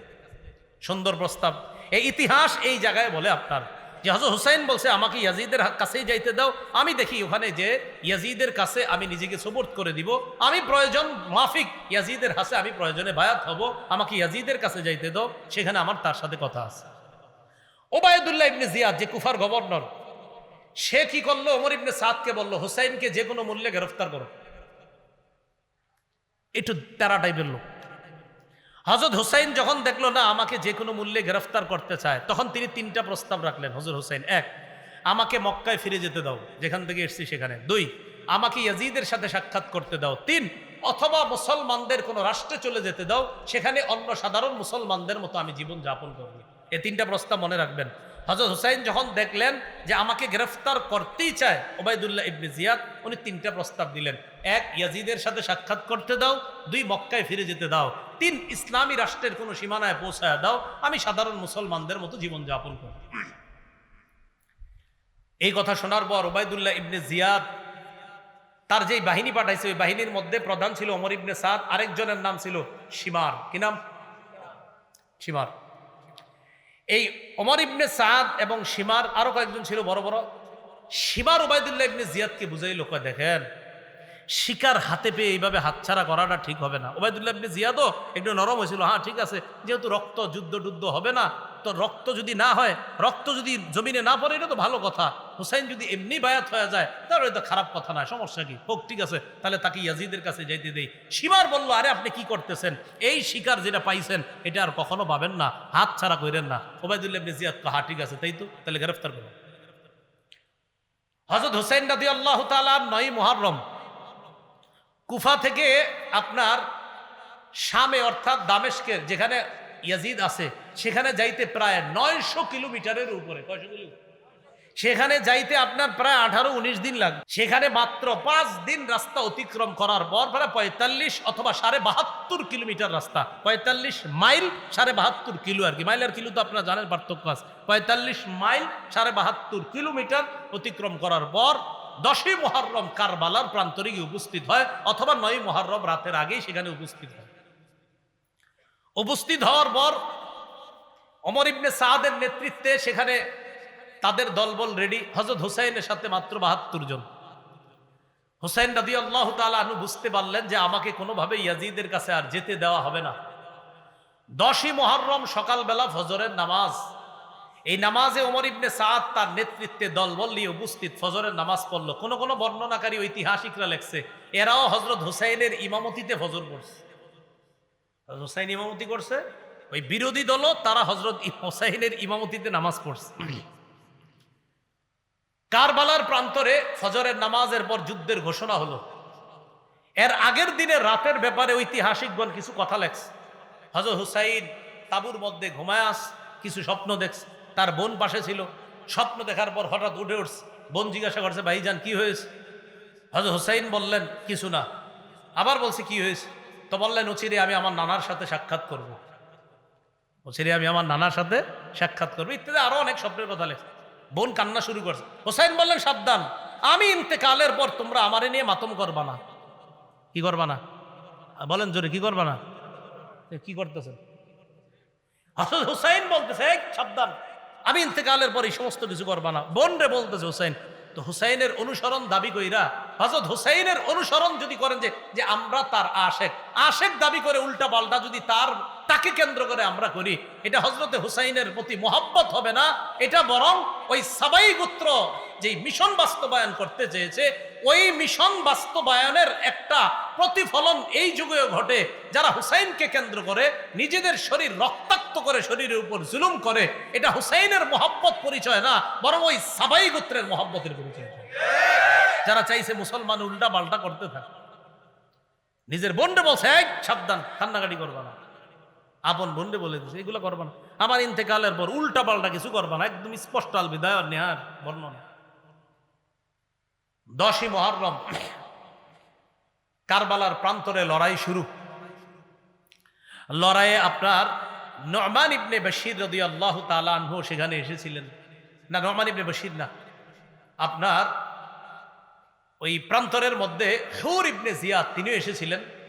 এই হুর ইবনে জিয়াদ যখন দেখলেন নবীর নাতির বিরুদ্ধে আমরা অস্ত্র উঠেই দিয়েছি, অনেক মায়া লেগে গেছে, তিনি জোরে একটা চিৎকার দিলেন, এই তোমরা কার বিরুদ্ধে লড়াই করতেছো? এ তো মুহাম্মদ সাল্লাল্লাহু আলাইহি সাল্লামের নাতি। উনি তার দল ছেড়ে হযরত হুসাইনের দলে যোগ দিছে কয়েকজন নিয়ে। তো তিনিও লড়াই করতে করতে শহীদ হয়ে গেছে। হযরত হুসাইনের সাথে যারা ছিল আস্তে আস্তে সবাই শহীদ হয়ে গেছে। হযরত হুসাইনের সন্তান আব্দুল্লাহ, আরে নাবালেগ শিশু বাচ্চা, এই বাচ্চাটাকে শহীদ করে দেওয়া হয়েছে। হযরত হুসাইন একা কারবালার প্রান্তরে। কারবালায় হযরত হুসাইন যখন একা, বিপরীত পক্ষ সৈন্য যারা, তাদের মাঝে কেউ সাহস করতেছে না হযরত হুসাইনকে হত্যা করার জন্য। হযরত হুসাইনের ব্যাপারে ঐতিহাসিকগণ লেখছেন, উনি যখন একা লড়াই করতেছিলেন মনে হচ্ছিল যেন হাজারো যোদ্ধার শক্তি নিয়ে লড়াই করতেছিলেন একা। তো এক পর্যায়ে উনি নিস্তেজ হয়ে এক জায়গায় বসা, কেউ তার উপরে তরবারি উঠানোর জন্য সাহস করতেছে না, কারণ প্রত্যেকের চিন্তা যে আমার তরবারি দ্বারা যেন নবীর নাতির শহীদ না হয়। প্রত্যেকের যে না, ও মা, আমার তরবারি যেন নবীর নাতির উপরে না পড়ে, প্রত্যেকে এই ভয় পাইতেছে যে না আমি না। আরেকজন কয়, আরে তুমি করো, এই প্রত্যেকে বলতেছে না অন্যজন। সীমার চিন্তা করে দেখলো ঘটনা কি, কেউ হত্যা করতেছে না কেন। হঠাৎ বললো, আচ্ছা তোমরা দুশ্মনের উপর অস্ত্র চালাচ্ছ না কেন? সীমারের এই কথা শুই না, আরেকজনের নাম সিনান। এই সীমারের কথায় সিনান, কেউ কেউ আরেকজনের নাম লেখছে আপনার, তারা দুইজনে মিলে একজন অস্ত্রের আঘাত করছে, আরেকজন বর্ষার আঘাত করে হযরত হুসাইনের দেহ থেকে, কল্লা থেকে মস্তক আলাদা করে দিয়েছে। কারবালার প্রান্তরে হযরত হুসাইন রাদিয়াল্লাহু তাআলা আনহু শহীদ হয়ে গেলেন কারবালার প্রান্তরে। হযরত হুসাইন রাদিয়াল্লাহু তাআলা আনহুর শাহাদাত, এটা কেন্দ্র করে আমরা যে বিষয়গুলো বুঝি, যে সর্বশেষ তিনি চেয়েছিলেন ইয়াজিদের সাথে দেখা করার জন্য, তিনি মক্কায় ফিরে যেতে চেয়েছিলেন, তিনি চেয়েছিলেন ইসলামী কোনো রাষ্ট্রে চলে যাওয়ার জন্য। এই জায়গায় খলনায়ক হিসেবে যাদেরকে দাঁড় করানো যায়, উল্লেখযোগ্য একজন উবাইদুল্লাহ ইবনে জিয়াদ, সিনান, তাদেরকেও দাঁড় করানো যায়। আর ইয়াজিদের সেই ঘোষণা যে উবাইদুল্লাহ ইবনে জিয়াদকে বলেছিল যে শোনো, আমার বিরোধিতা যেই করবে তাকে অ্যারেস্ট করবা, তাকে গ্রেফতার করবা, যাকে আমার বিরুদ্ধে পাবা তাকে অ্যারেস্ট করবা। এই ঘোষণাটাও এটা সঠিক ঘোষণা ছিল না। উবাইদুল্লাহ ইবনে জিয়াদের যে ঘোষণা যে হুসাইনকে কোনোভাবেই ইয়াজিদের কাছে পৌঁছতে দেওয়া যাবে না, এটাও ছিল অনেক বড় অন্যায়। এইভাবে আপনার মুসলমানদের এই যে রক্তে রঞ্জিত হওয়ার খেলা, সেই খেলা যে শুরু হলো, মুসলমানদের এই ইতিহাস ঐতিহ্য নষ্ট করার পিছনে মূল কারণটা কি? আমরা যে কারণটা জানলাম সেটা হলো খেলাফত ব্যবস্থাটা ধ্বংস করা। আর খেলাফত ব্যবস্থা ধ্বংস করলো কিভাবে? দেখলো মুসলমানদের একতা, এই একতা নষ্ট যারা করলো, ওই তারাই মুসলমানদের হাতে মুসলমানদের রক্ত রঞ্জিত হওয়ার ইতিহাসটা রচনা করছে। মুসলমান কখনো মুসলমানকে অস্ত্র চালাইতো না, ওই সাবাইরা এটা শুরু করলো। এইভাবে আস্তে আস্তে আপনার স্পেন শাসন করলো 800 বছর। এই স্পেনও শাসন 800 বছর করার পর মুসলমানরা এক ষড়যন্ত্রের শিকার হয়ে স্পেন হাতছাড়া করলো। ভারত উপমহাদেশ প্রায় 400 বছর শাসন করলো, এখানেও মুসলমান ষড়যন্ত্রের শিকার হলো। মূল কথা মনে রাখবেন, মুসলমান ঐক্যবদ্ধ জাতি হিসাবে থাকতে হবে। তৃতীয় পক্ষের ষড়যন্ত্রে মুসলমান যখনই কান দিবে তখন মুসলমান বিপদে পড়বে। মুসলমানদের একতা নষ্ট হয়ে গেলে